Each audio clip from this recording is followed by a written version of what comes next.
πώς περιγράφω το δωμάτιό μου. Γεια σας, είμαι η Ράνια και σπουδάζω στην Καλιφόρνια. Είμαι φοιτήτρια πληροφορικής. Μένω σε μια όμορφη και ήρεμη γειτονιά, κοντά στο πανεπιστήμιο. Νοικιάζω ένα δωμάτιο σε ένα συγκρότημα. Το δωμάτιο είναι δικό μου, αλλά μοιράζομαι με άλλους συγκάτοικους το σαλόνι, την κουζίνα και την τουαλέτα. Μου αρέσει πολύ το δωμάτιό μου γιατί είναι στη σοφίτα. Έχει όμορφη θέα επειδή είναι ψηλά στον τρίτο όροφο. Είναι μικρό αλλά άνετο, γιατί δεν έχει πολλά έπιπλα. Έχει ένα μονό κρεβάτι και ένα κομοδίνο με ένα φωτιστικό πάνω. Κάτω από το κρεβάτι υπάρχει ένα κόκκινο χαλάκι. Έχει και ένα γραφείο με καρέκλα. Κάτω από το γραφείο υπάρχει μία συρταριέρα και ένα καλάθι για τα σκουπίδια. Πάνω στο γραφείο είναι η οθόνη του υπολογιστή και το πληκτρολόγιο. Αλλά το ποντίκι δεν το βλέπω. Δεν θυμάμαι πού είναι. Τέλος πάντων. Επίσης υπάρχει μία τηλεόραση. Είναι πάνω σε ένα έπιπλο τηλεόρασης που το έχω κάνει βιβλιοθήκη. Αύριο έρχεται και η ντουλάπα για τα ρούχα μου. Μέχρι τότε τα ρούχα μου είναι ακόμα στη βαλίτσα. Τέλος, το δωμάτιό μου είναι πολύ φωτεινό γιατί έχει 2 μεγάλα παράθυρα. Μου αρέσει πολύ κι ας είναι μικρό. Great. Now let's boost your listening superpowers. Listen again carefully to Rania describing her room and pay close attention. There are some things you see but don't hear her mention. I discovered 4. Can you find them all? Let's go treasure hunting for words. Γεια σας, είμαι η Ράνια και σπουδάζω στην Καλιφόρνια. Είμαι φοιτήτρια πληροφορικής. Μένω σε μια όμορφη και ήρεμη γειτονιά, κοντά στο πανεπιστήμιο. Νοικιάζω ένα δωμάτιο σε ένα συγκρότημα. Το δωμάτιο είναι δικό μου, αλλά μοιράζομαι με άλλους συγκάτοικους το σαλόνι, την κουζίνα και την τουαλέτα. Μου αρέσει πολύ το δωμάτιό μου γιατί είναι στη σοφίτα. Έχει όμορφη θέα επειδή είναι ψηλά στον τρίτο όροφο.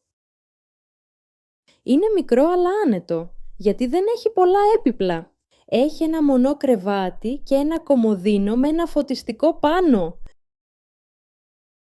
Κάτω από το κρεβάτι υπάρχει ένα κόκκινο χαλάκι. Έχει και ένα γραφείο με καρέκλα. Κάτω από το γραφείο υπάρχει μία συρταριέρα και ένα καλάθι για τα σκουπίδια. Πάνω στο γραφείο είναι η οθόνη του υπολογιστή και το πληκτρολόγιο. Αλλά το ποντίκι δεν το βλέπω. Δεν θυμάμαι πού είναι. Τέλος πάντων. Επίσης υπάρχει μία τηλεόραση. Είναι πάνω σε ένα έπιπλο τηλεόρασης που το έχω κάνει βιβλιοθήκη.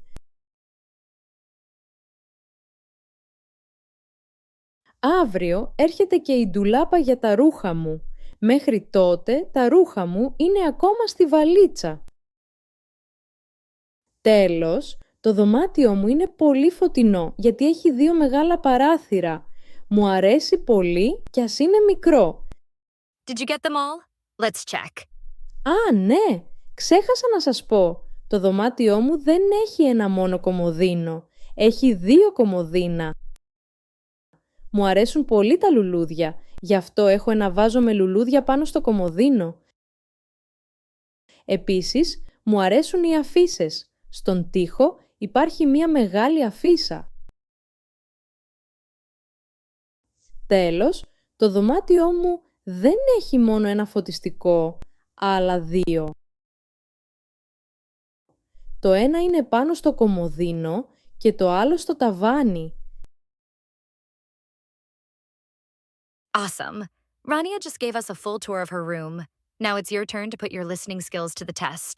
Ready to level up?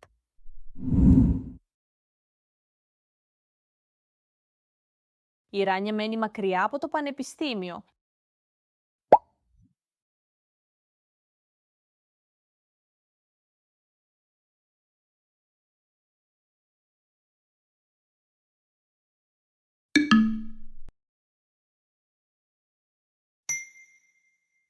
Η Ράνια μένει κοντά στο πανεπιστήμιο. Μένω σε μια όμορφη και ήρεμη γειτονιά, κοντά στο πανεπιστήμιο.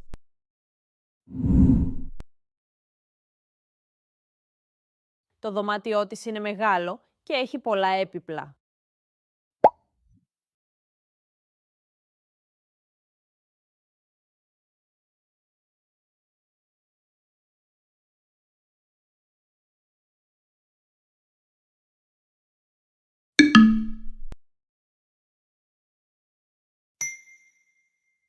Το δωμάτιό της είναι μικρό, αλλά άνετο, γιατί δεν έχει πολλά έπιπλα.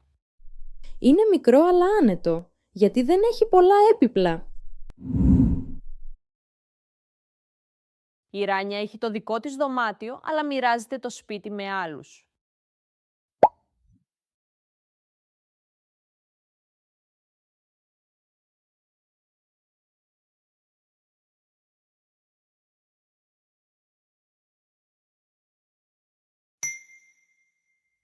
Η Ράνια έχει το δικό της δωμάτιο, αλλά μοιράζεται το σπίτι με άλλους.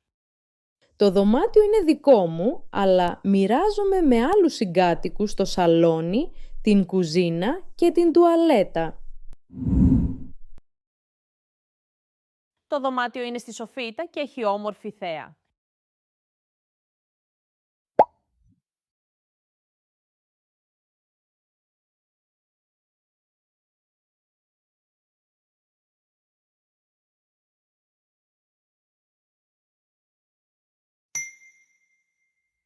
Το δωμάτιο είναι στη σοφίτα και έχει όμορφη θέα.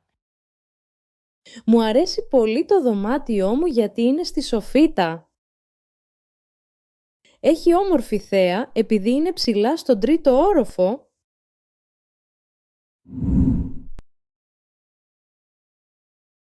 Η Ράνια έχει τα ρούχα της στην ντουλάπα.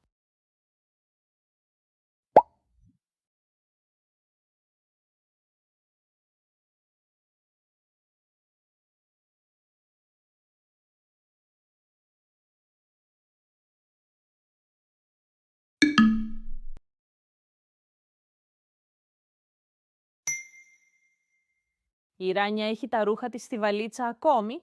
Αύριο έρχεται η ντουλάπα της. Αύριο έρχεται και η ντουλάπα για τα ρούχα μου. Μέχρι τότε τα ρούχα μου είναι ακόμα στη βαλίτσα.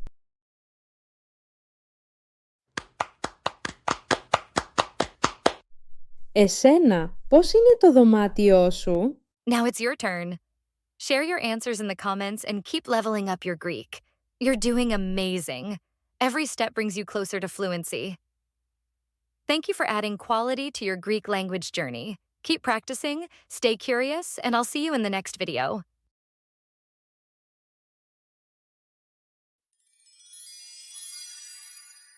Quality Greek.